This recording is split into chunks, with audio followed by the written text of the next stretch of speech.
Good evening, everybody. Good morning, good afternoon, depending where you're watching me. And this is Esther Bisukbe, or otherwise called Wonders. And then I start with a little bit of advertisement, to be honest, because I've been showing you this. This is my book. I wrote it in 2023, and it's called Family Tree: The Little Drama. So basically, it's inspired by me, my husband, who's Nigerian, and our children. How we have come to this country and met in a church, and from parents became a couple, and the rest is history. We are still on the journey, so I think I might record a little bit shorter video just to enrich you about this story a bit. And also thank you very much for the subscribers. God bless you, very kind of you. It means a lot to me, and thank you for those of you who are watching me every week. Thank you for showing your love. I hope you will find this week's topic good as well. So this today I've got another topic for you all. This is about Esther.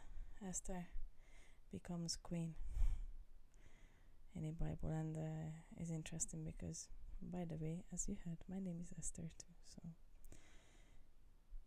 yeah, if you're not familiar with her story, so it's in the Old Testament. Basically, it's in the Old Testament,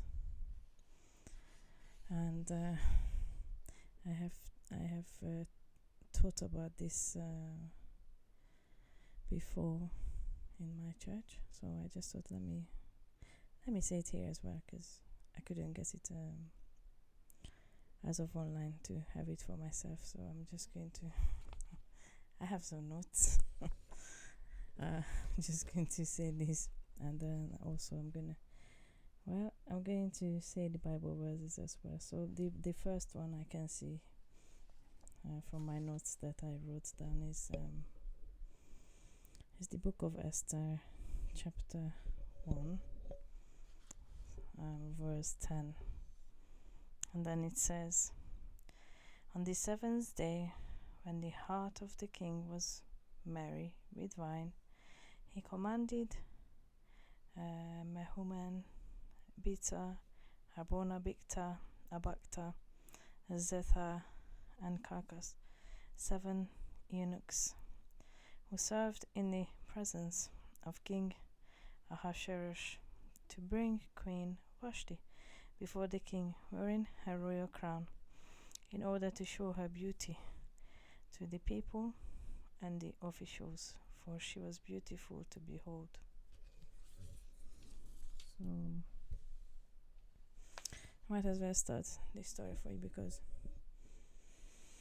there are some other ones. So if you don't know, Esther's story begins in the Persian Empire. At the time of King Ahasuerus, he has ruled the land from 486 to 465 before Christ. He was also known by a Greek name, so it's not just Ahasuerus, but they called him Xerxes, and then his empire was vast, from India to Ethiopia. Just imagine in today's map and geology, over 127 provinces. That's what he had. It was really a big empire. He was one of the wealthiest ruler. Sorry, that's my phone. And then let me just silence this, because I don't want to disturb myself. Yeah, so So just picture this: he had a huge empire, and he was rich. I mean, he was the wealthiest man. Yeah. And then basically, when he was in power, and then he was a ruler. In his third year, he decided that he wanted to celebrate it with his kingdom. So with the royals, with all the officials, even invited the public.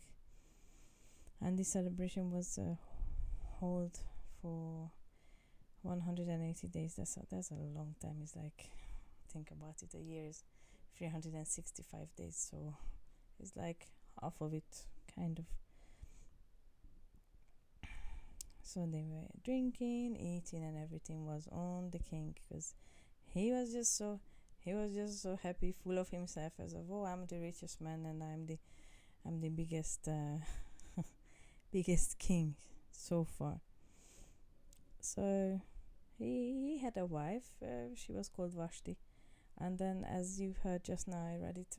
She was very beautiful. So the king was thinking, oh, let me show off my beautiful wife, but he wanted her only just to wear her crown and nothing else. And pardon me. And then you can imagine she must have been cross to say that, well, I'm not going to walk in front of everybody naked, basically. So he did order his wife to come in front of him, but actually she refused. And because she refused, the king was really upset and angry. So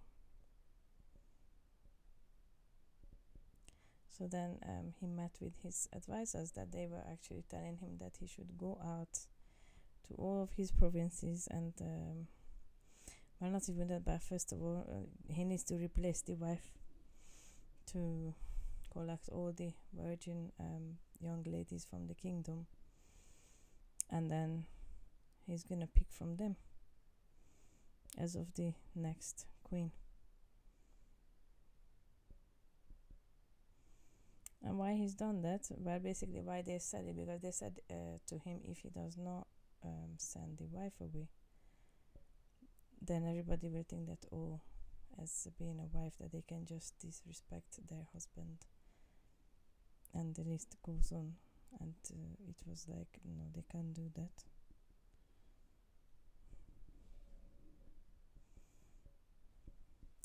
So yeah, that's when they said. And then I read this one out for you, in the book of Esther, chapter 2, verse 3.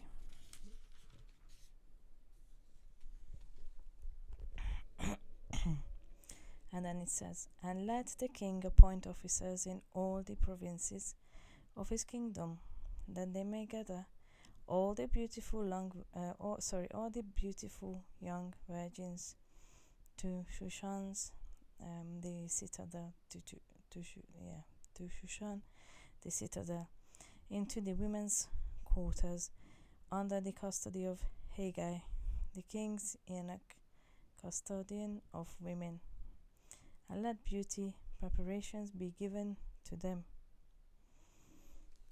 Yeah, so as I said, the king actually listened to the advisors, and then they appointed administrators to all the provinces to gather all the beautiful virgins of Susa. Yeah.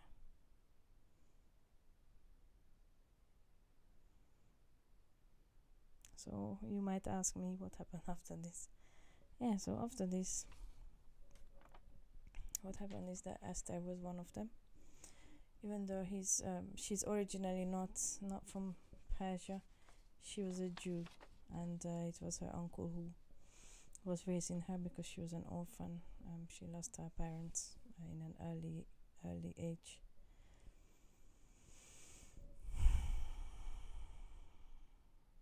And then the Bible is talking about how she looked like. So it's in the book of Esther, again in the Old Testament book of Esther, chapter 2, from verse 5 to 7.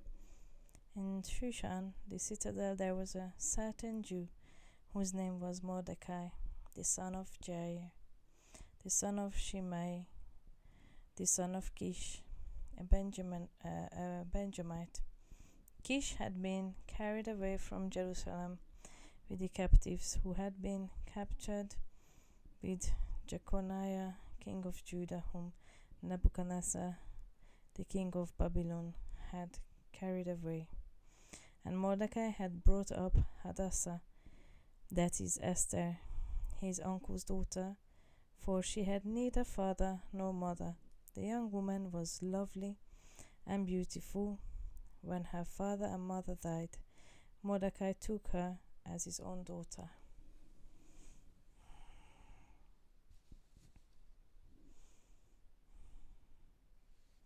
So imagine this, that she was a young girl, we can find out about her that she was actually 14 years of age, and just thinking about her and her mindset, like even just thinking of myself or the girls at that age, you don't really, I mean, if you're coming from an old-fashioned family, shall I say, or like back in the days, you don't really think about boyfriend stuff or any of those things. You are just still, you're just growing, you're becoming a teenager, puberty comes, and you're finding out about life, you're finding out about yourself, of what you are interested in, what do you want to do, what is important to you in life. And it's not like, oh, I want to get married. I don't think it's any of those ones, but feel free to correct me that, oh no, I was not like that. You can tell me that, no, I was already thinking, and I'm like, okay, no problem. With all due respect, but yeah, I'm just thinking she probably must have a peaceful, quiet life, like doing everyday things, as of maybe learning how to cook and bake and all those things, doing chores, and but then enjoying nature maybe, or just the surrounding area, looking after her uncle as a father, as a loving father. Yeah, so, and then all this just has been taken away from her. I mean, like this, quick, and then what can you do? Can't do nothing. Like, she was forced. She had to leave her uncle. Sorry. And she just had to go and do as the law said, as the king was dictating this whole situation, actually. Even though you should know that God had a plan. God already had his purpose. So all what happened to her, it was not by mistake. And I'm sure 100% she must have been thinking that, why me? Why now? Like, why do I have to, give up my little quiet life and just being faced with such a huge challenge, and such a huge place, unknown etiquette, unknown lifestyle, everything. Like, it must have been a shock to her whole system, actually.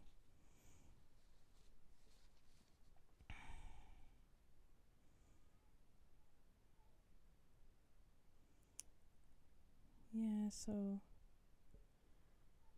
as for God, he normally likes to pick the nobodies, and she was one of them, actually. Yeah, I'm coming. Yeah, apologies. Scenario change. I had to go to the other room because my little daughter needs to sleep. So yeah, so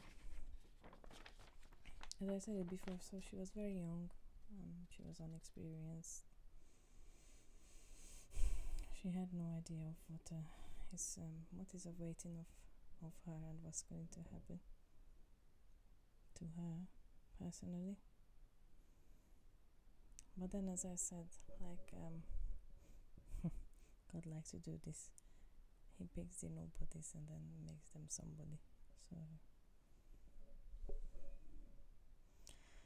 just just for the sake of glorifying himself. And I mean, if you have read other stories in the Bible, you see King David, for example. He was almost as like an outcast, because he was just half brother for his siblings, and then he was sent outside just to be the shepherd boy, and that's it, and like stay away from everybody. Whereas God decided to choose him as well, and he became a king, but after many years. But yeah, back to Esther.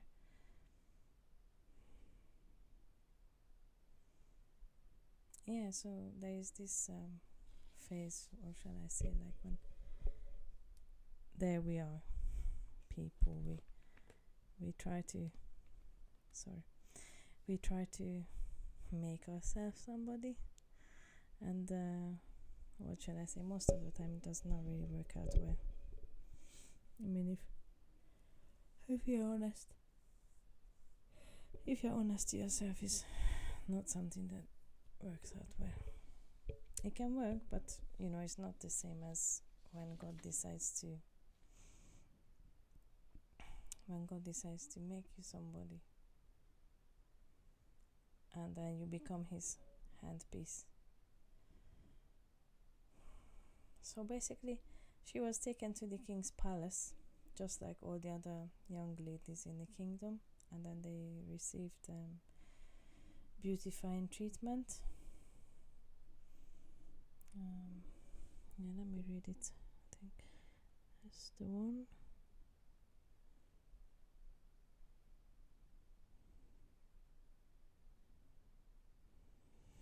So let me read it from the book of Esther, chapter 2, verse 8 and 9, and then it says, "So it was when the king's command and decree were heard, and when many young women were gathered at Susa, the citadel under the custody of Haggai, that Esther also was taken to the king's palace, into the care of Haggai, the custodian of the women. Now the young women pleased him,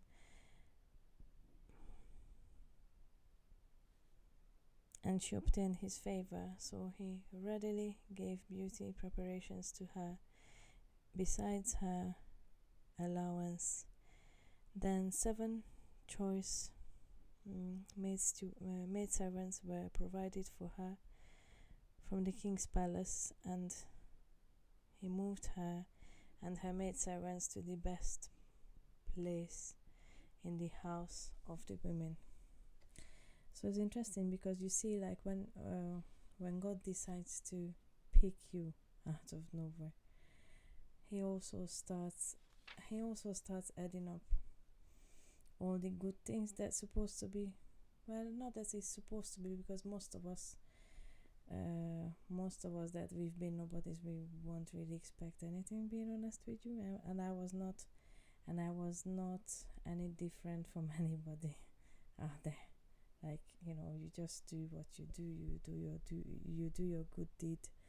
You go the extra mile, help others. You do all these things, and then you not really expect anything. Whereas God sees you. He sees you. He sees all the effort, all the work you put in, all the cheering, all the kindness, love and care that you give to your fellow human beings, whether it's family, friends, or strangers, or just a colleague, or a schoolmate, or you name it, whoever it is. The good thing is God never forgets about it all.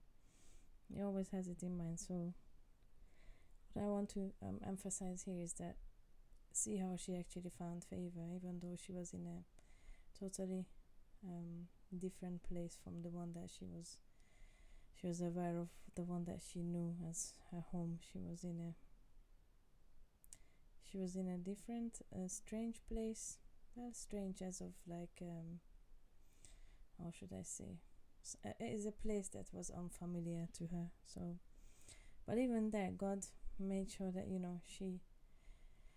she's provided more, even more. Not just she's not just provided like the average, like the rest of the young ladies, but instead she was provided like above and beyond the expectation that she was thinking she's going to get.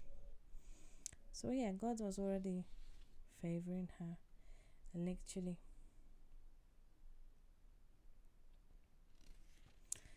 And then next one for you. Yeah, so another thing also is that I might not go into too much of this story, but just so you know,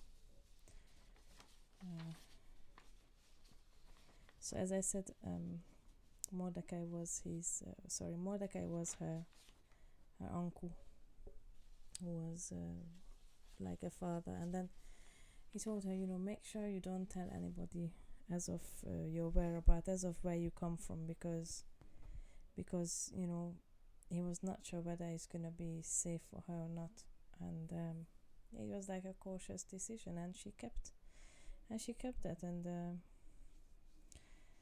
I just want to jump a little bit because this story is quite long. Basically what happened is that there was a plot against the king, and then Mordecai found out, but then they didn't give him no reward. So basically Esther was reminding the king that, this what happened. And then they were like, oh really? So they just decided to favor him and reward him. And then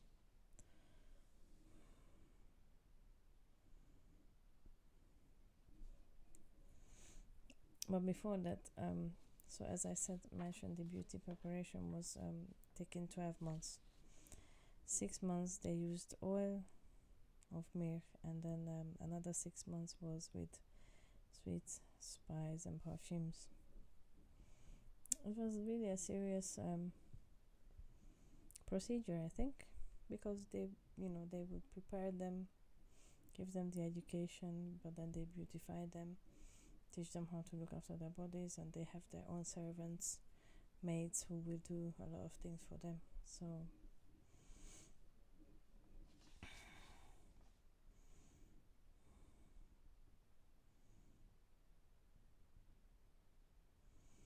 and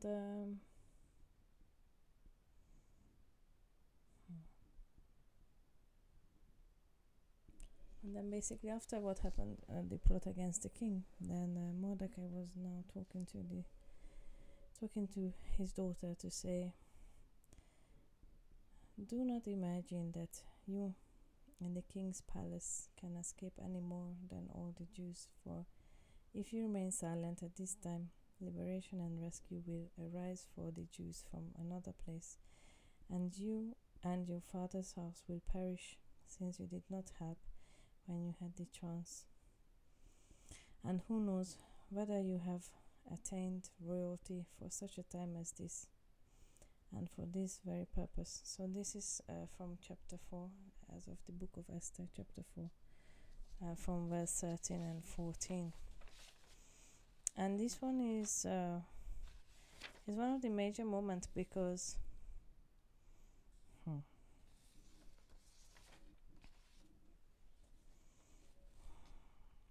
if you are familiar with this story, then so there was this guy called Haman. He hated the Jews, so he hated Mordecai and in general, and he made the king to write a decree to, let's clear them out of the whole kingdom, like kill them all, remove them all, make them non-existent, and then that's when what I just read happened. And Mordecai said this because sorry because I promise I'll do my next video earlier, and hopefully this coming couple of days, because the weekend one is okay, I can still do, but I prefer to do when some of you remember I used to do in the middle of the week. So yeah, so back to her being chosen. you see.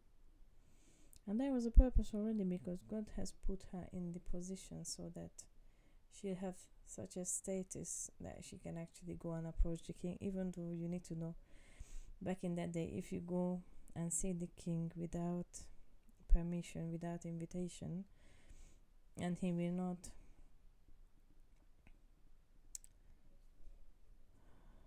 so he had let me just find this one, because it's actually important part of the whole picture.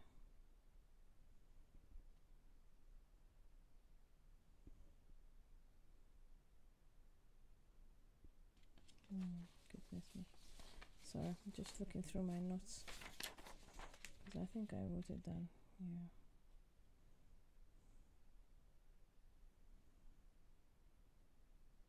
Yeah, so the king had a golden scepter, and then basically if he extended to whoever is standing before him, then it's a good sign, so you'll definitely live. But if he doesn't, and you have come without invitation, that means you'll be executed and you'll die. So Mordecai asked Esther to go and fast, and she did, and then also to go before the king. And she was like, but how I'm going to do this, because you know the law, if I go without invitation I might die. And then that's when the Bible quotation I said, as of you never know why you have come in this time. There is a reason for it, and it was because she's done the fasting, she ran before the king, and then the king actually extended the golden scepter towards her, so that she was able to do what was her purpose, as of talking to the king, invite him over with Haman once and twice, and then before you know it, actually the whole disaster came to light as of what was his plan. And then she also said that, look, I'm by the way Jew also, so if you kill them, that means you're gonna kill me as well. So that was really to glorify God, because it was God's plan to put her into such a position, whereas she could be the vessel of God's will. And yeah, it's a big thing, it's a huge thing. And I know it can be scary when it comes to God is choosing you for a reason. And there are times when you're like, oh God, I don't want to do this, because we're thinking, oh, this is too big, this is too much, who am I, why should I do this? When you're thinking, oh, I'm quite happy with my I'm quite happy with my average life. But then God says that that's not what I want for you. So it's like, if you're ready, you're gonna have to obedient, step out and do the duties of God. Does not make it easier, let me tell you, because it's not. But I think I wouldn't change it for anything, because then it's like my life is meaningless, and I don't want to have a meaningless life, as of just have a work, do this, do that, and then that's it. And then time just goes. Before I know it, it's time for me to die and go to heaven. And I'm like, what have I done? Have I done anything that has touched somebody or not? Yeah, so I'd like to touch people's life. I'd like to say that yes, I've been a good vessel of people actually found God. So thank you again for listening today. Sorry for this. It has been a bit of a mashup, kind of. I hope not so much, but yeah, thank you for listening again, and God bless you. Let me close this with a prayer. Thank you, Father, for today, for another wonderful day. That's even though it was cloudy, but you've given us sunshine at the end of the day, and thank you that you love us. You love us all, especially the nobodies, shall I say, that you like to pick us, and you like to refine us, put some gold dust on us, and make us to somebody. And I thank you, because you are such a loving Father. And I pray that if there's anybody out there who doesn't know you, I pray that they can come to you to say you know what, I don't know who is this God, but I'd like to know. So I just pray that, you'll be brave enough to just say a little prayer between you and God, and then see what he's gonna do and how he's gonna turn up for you. And I thank you that, yes, I was a nobody once, but you decided otherwise, and I'm never going back there again. And I just want to continue to go forward, and that's my prayer for others as well, that when you have a call, I pray that have the listening ears, the listening heart, so that you hear God talking to you, and that you can fulfill your purpose on this so-called earth, so that when you go, you leave footsteps behind that others can follow, and others can be blessed. In Jesus' name, and I pray you have a blessed new week ahead of you. Amen. God bless you. Bye.